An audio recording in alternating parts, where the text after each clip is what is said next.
A Idade Média foi uma era associada à cavalaria, ao surgimento de majestosas catedrais góticas e ao nascimento da arte e literatura do Renascimento. No entanto, também foi um tempo de paradoxo, pois sob a fachada de cortesia, magníficas proezas de engenharia e o florescimento das artes, havia uma verdade mais sombria de punições brutais, selvageria incivilizada, misoginia, exploração infantil, tráfico de pessoas. Nas palavras de Marcellus Wallace, é hora de ficar medieval na sua bunda.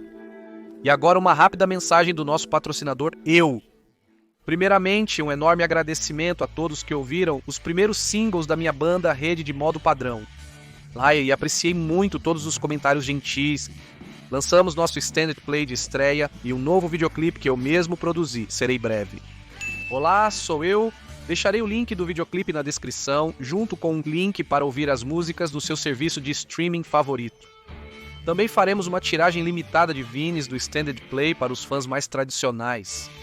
Vou deixar um link abaixo para se inscrever na nossa lista de e-mails, onde enviarei informações sobre isso na próxima semana, além de atualizações sobre o que estamos fazendo, pois gravaremos mais músicas em breve.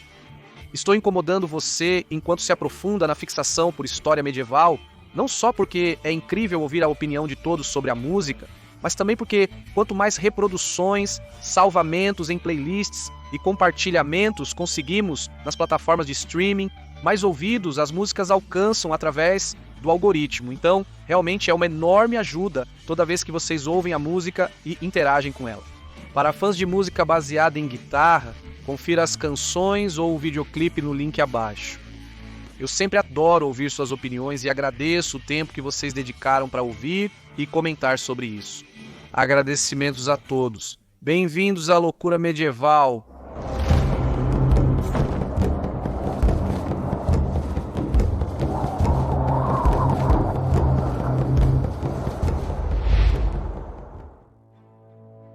Tortura. O dicionário inglês de Oxford descreve tortura como a infligência de dor corporal severa como punição ou como um meio de persuasão. E junto com a dor psicológica, seu uso se tornou costumeiro em interrogatórios em todo o mundo medieval, submetendo indivíduos a uma brutalidade e sofrimento inimagináveis, não apenas para obter uma confissão de culpa, mas para conseguir informações e detalhes que apenas o criminoso poderia saber. A Igreja Católica Romana tinha seu dedo na maioria das tortas durante a Idade Média e exercia um poder e influência imensos na Europa medieval. Portanto, não surpreende que ela tenha tido um papel significativo na prática e promoção da tortura. O Papa Inocêncio IV emitiu uma bula papal em 1252 intitulada Ad Extapanda, que autorizava claramente o uso de tortura por inquisidores ao extrair confissão de hereges suspeitos. Foi a chave que abriu as comportas para a Inquisição usar o uso generalizado de tortura com impunidade ao questionar aqueles acusados de heresia e outras ofensas religiosas. Os métodos e dispositivos eram sombrios e escolhidos por torturadores hábeis para causar a maior dor possível enquanto mantinham a vítima viva por mais tempo. Afinal, um detento morto não falaria. O potro era uma ferramenta comum de tortura, onde a vítima era esticada até que suas articulações se deslocassem e os músculos se rompessem. Outras técnicas incluíam o aperto de polegar, o rasgador de seios e o par de angústia. Na verdade, de acordo com Los Angeles Perry, que escreveu o livro de 1975, Uma História da Tortura na Inglaterra, citação: "O que mais nos impressiona ao considerar as torturas medievais não é tanto a sua barbárie diabólica, mas a extraordinária variedade. Eles representam uma condição de pensamento em que os homens haviam ponderado longa e cuidadosamente sobre todas as formas de sofrimento, haviam comparado e combinado os diferentes tipos de tortura e se tornaram os mestres mais consumados de sua arte. E as coisas pioraram com o passar do tempo. No 10º século da Alta Idade Média, estima-se que cerca de 50.000 pessoas foram torturadas na Europa e 500 anos depois, no final da Idade Média, esse número havia quadruplicado. Caça às bruxas. Não foi até o final do período medieval que a ideia de caça às bruxas começou a ganhar força. Os astutos trabalhavam bastante abertamente durante a Idade Média e eram respeitados em suas comunidades por suas poções, encantos e obstetrícia. Quanto à magia, a Igreja desaprovava, mas havia apenas como uma superstição sem sentido. A magia era um efeito colateral da heresia e do paganismo praticada por pessoas iludidas, não más. Antes do final do século XV, houve perseguições de alto perfil, como o caso de Dame Alistair Caitler, na Irlanda, e da duquesa Eleanor Cobham, provavelmente por motivos políticos, usando a bruxaria como pretexto para eliminar uma mulher inconveniente. No final do século XIV, extremistas religiosos associaram o culto ao diabo à feitiçaria, aumentando as acusações.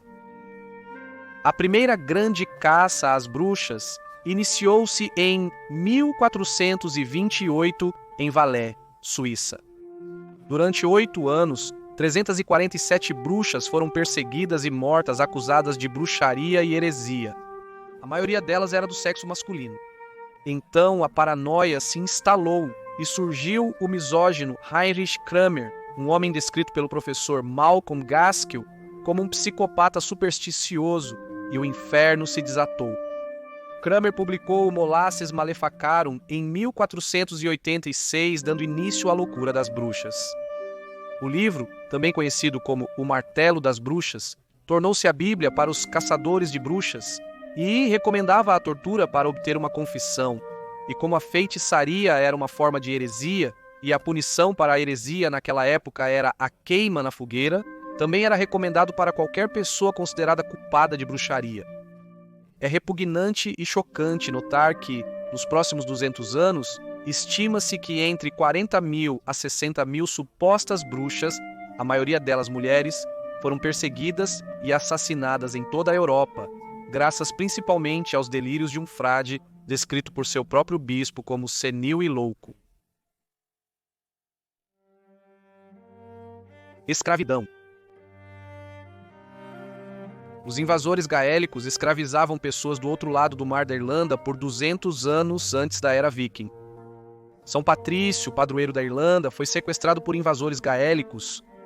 Os vikings fundaram Dublin Nórdica em 841, e entre os séculos IX a XII a cidade se tornou um importante centro de comércio de escravos. Os cativos foram enviados para colonizar a Islândia e vendidos como escravos até mesmo em lugares distantes como a Espanha muçulmana. Os nórdicos também escravizaram pessoas eslavas, latinas e bálticas, seja para mantê-las como servos ou vendê-las nos mercados islâmico e bizantino, já que ambos decidem escravos de uma religião diferente da sua. O arcebispo Humbert de Hamburgo-Bremen, que morreu em 888, relatou uma grande multidão de cristãos capturados sendo levados no porto nórdico de Hedeby, Dinamarca. Uma das freiras cantou salmos para que fosse reconhecida como cristã, e o bispo conseguiu salvá-la trocando-a por seu cavalo. Santo Elágios foi um ourives, bispo e cortesão franco do século VII. Ele usou sua riqueza e influência para comprar, às vezes, até 100 escravos de uma só vez no mercado de Marsella, onde chegavam diariamente escravos britânicos, mouros, romanos e saxões. Os cristãos também foram responsáveis pela escravidão. Em 572, o bispo de Le Mans transferiu uma grande propriedade para a abadia de São Vicente, que incluía 10 escravos. No século IX, a abadia de Saint-Germain-des-Prés tinha 278 chefes de família, sendo 25 listados como escravos. O Papa não era imune ao envolvimento no tráfico humano. Em 1376, no final do Papado de Avignon, o Papa Gregório XI excomungou o governo florentino e ordenou a escravização de todos os florentinos, além da confiscação de suas propriedades em toda a Europa. Às vezes, um papa recebia escravos como presentes, como o Papa Inocêncio VIII em 1488. Ele recebeu como presente 100 mouros escravizados pelo rei Fernando da Espanha. A compra e venda de pessoas em toda a Europa era comum até o final do período medieval e até mesmo durante o Renascimento. O Mediterrâneo possuía diversos portos de escravos, onde milhares de escravos muçulmanos e cristãos eram comercializados e transportados. Trabalho. Famílias camponesas costumavam enviar seus filhos para longe ainda jovens, pois havia muitas pessoas para alimentar em casa. Aqueles que podiam pagar colocavam seus filhos em aprendizado, mas havia uma taxa, então muitas crianças eram enviadas para áreas urbanas para se tornarem servos de famílias mais ricas. Para a criança, isso significava ser retirada do que conhecia e enviada para viver e trabalhar em um lar desconhecido. Alguns começaram a trabalhar ou estudar muito jovens. Em 1453, um camponês de Montpellier, França, contratou seu filho Huguenin, de 8 anos, para um vendedor de cavalos. Huguenin virou servo da família e ficou responsável por Thomas, filho do vendedor de cavalos. Ele foi contratado para transportar os livros de Thomas entre a universidade e sua casa, além de realizar outras tarefas quando necessário. Para os medievais, o castigo corporal era uma parte importante da criação de crianças em casa, dentro da educação e durante os aprendizados e serviços. O mestre tinha um poder considerável sobre seu pupilo, e essa relação deixava a pessoa mais jovem vulnerável ao abuso. Queixas frequentes incluíam abuso físico ou falha em alimentar a criança. Relatou-se que a criança sofria de inanição e danos permanentes nos membros. Edward Pellet foi aprendiz de um peixeiro em uma citação, idade tenra. A esposa de seu mestre o agredia constantemente. Quando Oliver Rand foi aprendiz do Fletcher, Elizabeth Jones, seu marido iria citar, arrastá-lo de sua cama e espancá-lo às 11 ou meia-noite. A situação era ruim, especialmente considerando que a criança teria que acordar muito cedo, com jornadas de trabalho variando conforme a estação, chegando a turnos de 14 horas das 4 da manhã às 6 da tarde no verão e das 6 da manhã até às 6 da tarde no inverno. Uma família teve o mestre de seu filho preso quando ele morreu de ferimentos na cabeça. Eles não acreditaram no mestre dele quando disse que o menino caiu da escada. Para jovens servas, a violência física muitas vezes assumia a forma de abuso sexual. Havia acusações feitas contra os mestres envolvendo fornicação, filhos ilegítimos e cafetinagem, e não devemos esquecer que a maioria dessas meninas era muito jovem. Punições cruéis e incomuns. Vamos encarar, os medievais eram os mestres quando se tratava de punições letais e não letais. A prática de queimar até a morte se tornou muito popular durante a Idade Média, especialmente em casos de heresia ou para a execução de mulheres.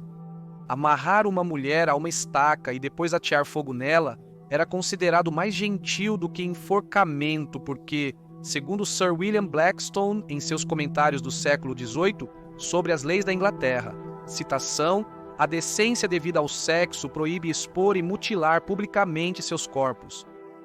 Parecia ser preferível queimar uma mulher viva somente se alguém espiasse sob sua saia durante seu enforcamento. Em 1583, o rei Henrique VIII tornou legal ferver prisioneiros até a morte.